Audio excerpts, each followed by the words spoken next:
Perkenalkan, nama saya Tian Fauji dari kelas 2J Manajemen SDM dengan NPM 1210-248. Kali ini saya akan membahas tentang implementasi kinerja dalam manajemen SDM.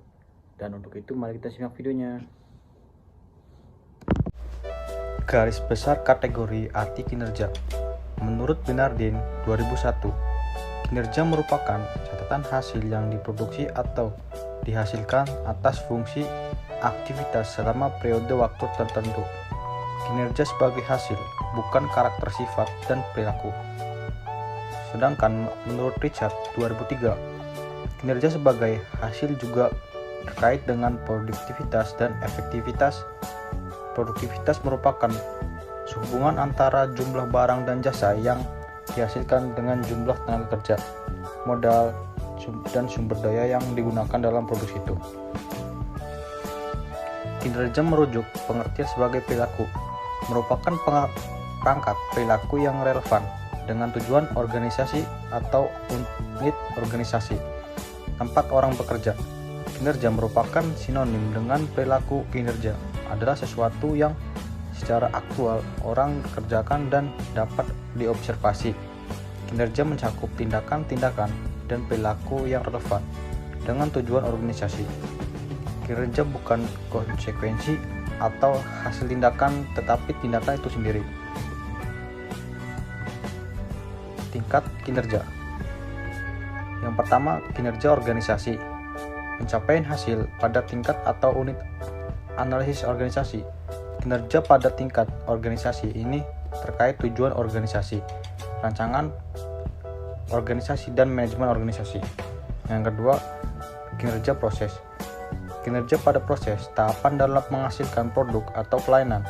Ini dipengaruhi tujuan proses, rancangan proses, dan manajemen proses. Yang ketiga, kinerja individu atau pekerjaan. Pencapaian atau efektivitas pada tingkat pegawai. Pekerjaan ini dipengaruhi tujuan pekerjaan, rancangan pekerjaan, dan manajemen pekerjaan, serta karakteristik individu. Menurut Rumble dan Branch 1995. Selanjutnya, pendekatan pengukuran kinerja. Pendekatan pengukuran standar kinerja dalam melakukan pengukuran. Yang pertama, pendekatan personalitas, trace mengukur kepemimpinan, inisiatif, dan sikap.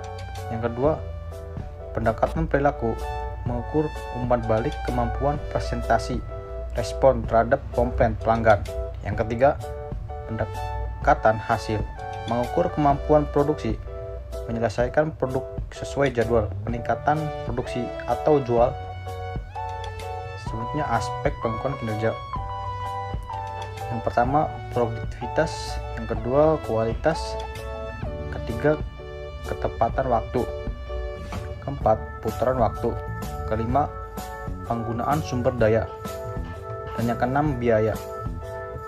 Jenis ukuran kinerja yaitu ada 4. Yang pertama, ukur uang atau pendapatan, pengeluaran, pengembalian.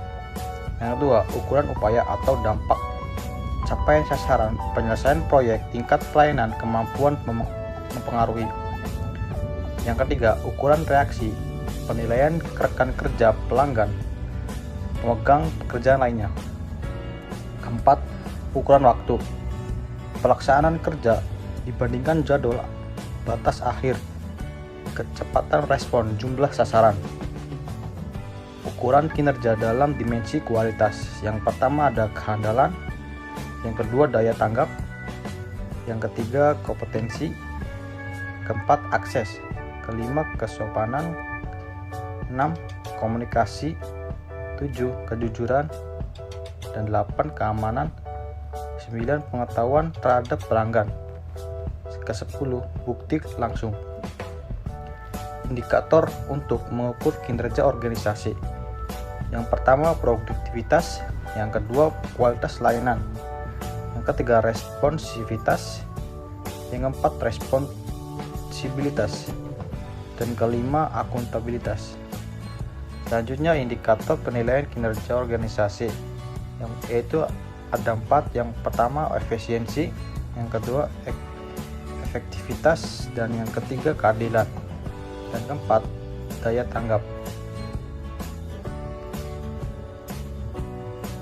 Selanjutnya ada unsur yang terdapat dalam kinerja, yaitu hasil-hasil fungsi pekerjaan. Kedua, pencapaian tujuan organisasi. Tiga, tidak melanggar hukum. Keempat, faktor-faktor yang berpengaruh terhadap presentasi kerja pegawai. Dan kelima, periode waktu tertentu. Dan keenam, sesuai dengan moral dan etika.